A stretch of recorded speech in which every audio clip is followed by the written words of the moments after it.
I am Vlad Dracula Tepesh, and I have had enough! If you look closely, Dracula in Castlevania is not just another villain that you defeat. He's a whole tragedy that keeps repeating itself through centuries. When I first played Symphony of the Night, I was happy defeating Dracula, but then I realized this was just another temporary defeat in the endless Belmont-Dracula cycle. That's because Dracula is more than just a defeated villain here. Symphony of the Night also explores the emotional death of Dracula as a person, how Castlevania lore shifts from being about a single immortal vampire to the story of a curse born from humanity's darkness is quite fascinating. That's why today, I will be unpacking what truly happens to Dracula after Symphony of the Night and find out why Dracula's immortality was never what it seemed.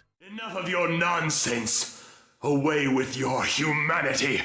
Stand with me as Prince of all The end of Dracula in Symphony of the Night. Symphony of the Night has a turning point that's easy to overlook. How well the Dracula's boss battle is set might make you miss the deeper narrative.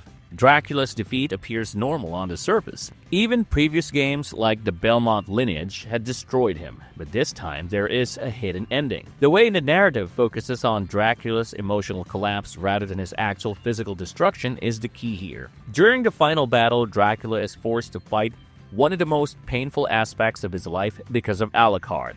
His wife Lisa's death had been a disaster for his personality. You'll see how throughout the game, Dracula's battle against humanity is based on grief and revenge.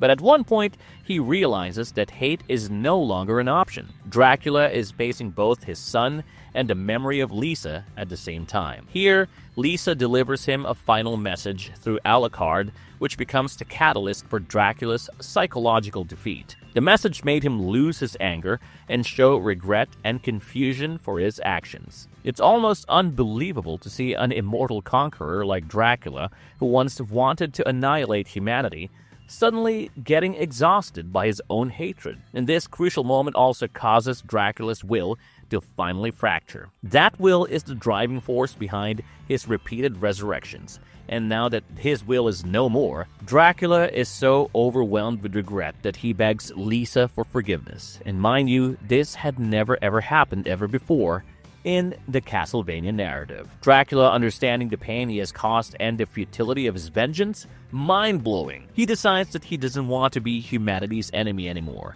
His whole war against humanity loses its purpose once Dracula accepts this fact.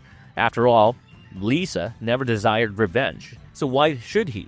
The effect of this internal transformation on the narrative is huge.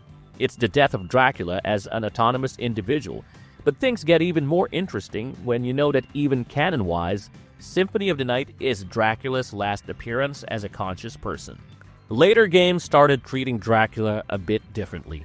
He is no more a conscious mastermind planning his return and revenge anymore. He is still resurrected in the later games, but only as manifestations of an evil force who's detached from his personal agency. That means it's not the same person anymore. Thus begins the curse of Dracula. The new Dracula is more of a tragic figure, who's trapped within a curse he can't control. It's very subtle how the game shows Dracula's humanity through his love for Lisa, which ultimately overpowers his hatred. His defeat is not just a victory for Alucard, but a release from centuries of rage. But what survives beyond Symphony of the Night is something far more terrifying. It's the curse born from his transformation. After Symphony of the Night, the curse becomes the true Dracula. After the events of 1797, Castlevania lore shifts dramatically from being a character-driven conflict to a metaphysical horror. Dracula is not what he used to be. His resurrections are no longer due to the will of a conscious villain. Now it's because of a self-perpetuating curse that activates whenever conditions are right. But how does this curse actually work? The curse draws power from humanity's evil. The human greed causes the curse to manifest itself, and Dracula gets resurrected. Earlier, he resurrected on his own will, but not anymore. So, Dracula becomes less of a person and more of a symbol of humanity's own darkness. The Dracula that you see after Symphony of the Night is just a mirror reflecting the moral state of humanity.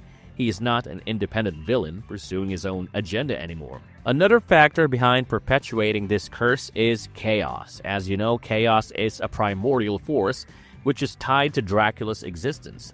It is the source of Dracula's power, but now chaos feeds the curse by becoming a mechanism which sustains Dracula's cycle of resurrection. But chaos cannot possess intention in a human sense. So how does it grow? Again, the growing emotional darkness in humanity causes chaos to manifest itself through individuals capable of channeling that darkness. If you will notice, the villain is completely transformed. Earlier, it used to be the mighty conqueror, Dark Lord Dracula. But now the true villain is the cycle of curse itself. A whole system of Dracula's curse and chaos takes over the narrative as compared to just one man who was grieving for his wife and wanted revenge. The seeds of this transformation were somewhat evident in Dracula after Lisa's death itself, but Symphony of the Night completely weakened his personal will. Now it's chaos who will dominate the process of resurrection. Due to this phenomenon, Dracula will still be resurrected, but not because he chooses to return, but because humanity itself continues to generate the emotional conditions necessary for chaos to revive him. This idea completely changes the entire structure of the series. It becomes much harder for the Belmont clan because now they are no longer fighting a singular villain. Now they are fighting against a never-ending force of humanity's own darkness. All of Dracula's possessions, his castles, and everything else become the channels through which this curse manifests and operates itself. This is why you'll see Dracula's personality becoming inconsistent across later games. Sometimes he's even shown as having only limited awareness and a broken identity. The resurrected Dracula is more of a repackaged Dracula shaped by chaos. It's not the same individual, and that's why now his motivations sometimes feel detached from the deeply personal tragedy that defined his earlier character. And that's not all. This curse also introduces a philosophical layer in the story, which is so rarely explored in action-oriented games. See how Dracula still remains immortal due to the curse, but that's not a biological thing anymore. It's now a symbolic inevitability tied to human sin. As long as human hatred and greed exist, the curse will retain its potential to reactivate. As I've said before, this fact makes the Belmont struggle almost futile now. Physical victories against Dracula just cannot eliminate the curse anymore. It might suppress its manifestations on a temporary basis, but on a permanent level, the evil part of humanity's nature itself becomes a force that can surpass the will of Dracula. The ironic thing here is that this is also a tragedy for Dracula himself.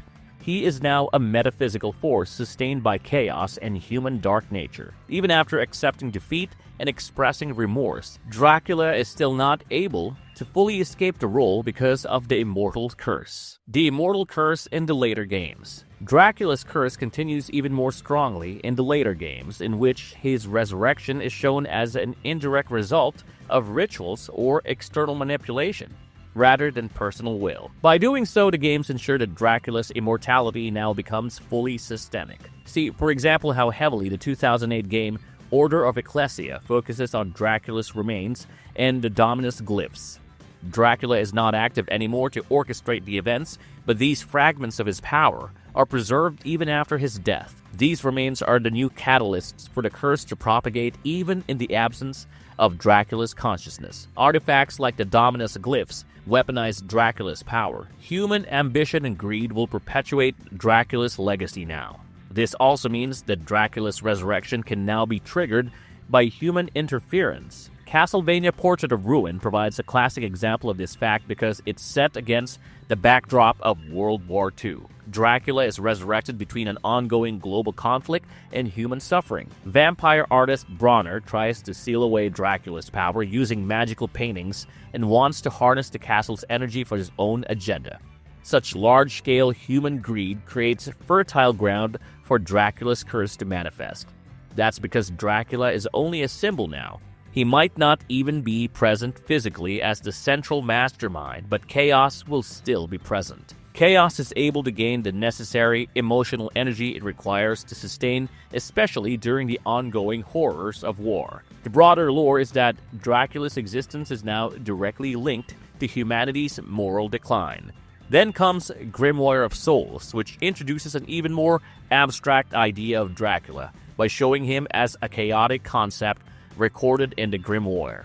As if it wasn't clear enough till now, Grimoire of Souls makes full sure that Dracula transcends physical form and exists only as a metaphysical force. At one point, even Dracula is bored of his unlimited resurrections. He confesses that he is repeatedly resurrected only as a reflection of human evil. Alucard understands the emotional weight of this confession. He manages to convince Dracula to finally die and rest in peace alongside his beloved Lisa. So maybe even beneath those deep layers of the curse, Dracula's original identity still existed. That human identity wants a release from this endless cycle of resurrection. This is the tragedy of Dracula's existence post-Symphony of the Night.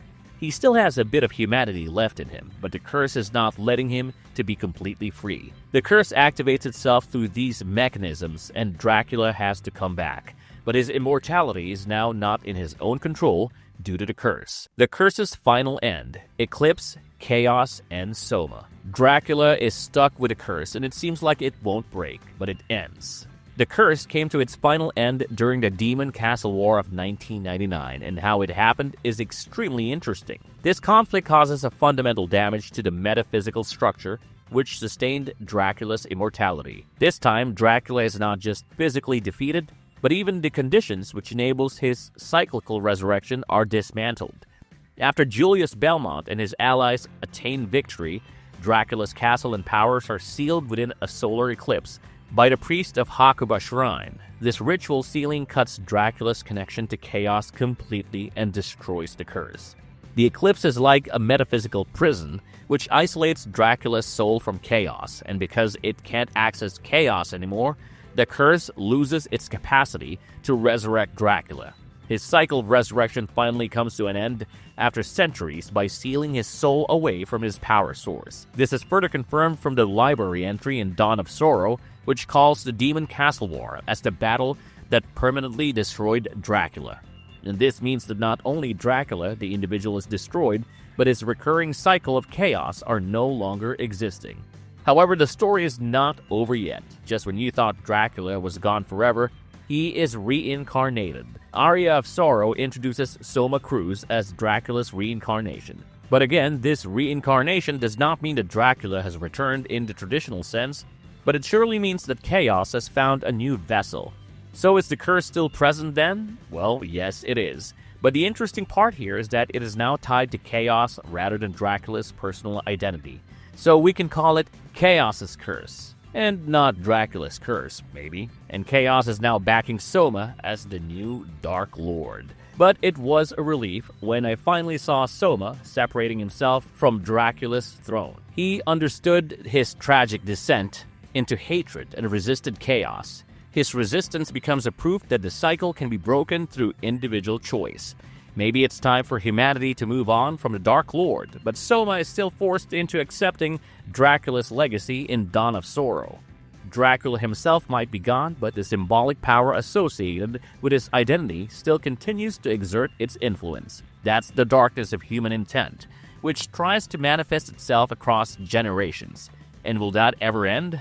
Meanwhile, the immortal vampire who was once central to Castlevania's lore has himself been replaced by human darkness. Dracula's story doesn't end by defeat, but with his transformation into something else. Now, the struggle becomes less about defeating Dracula and more about preventing the reactivation of the role of the Dark Lord.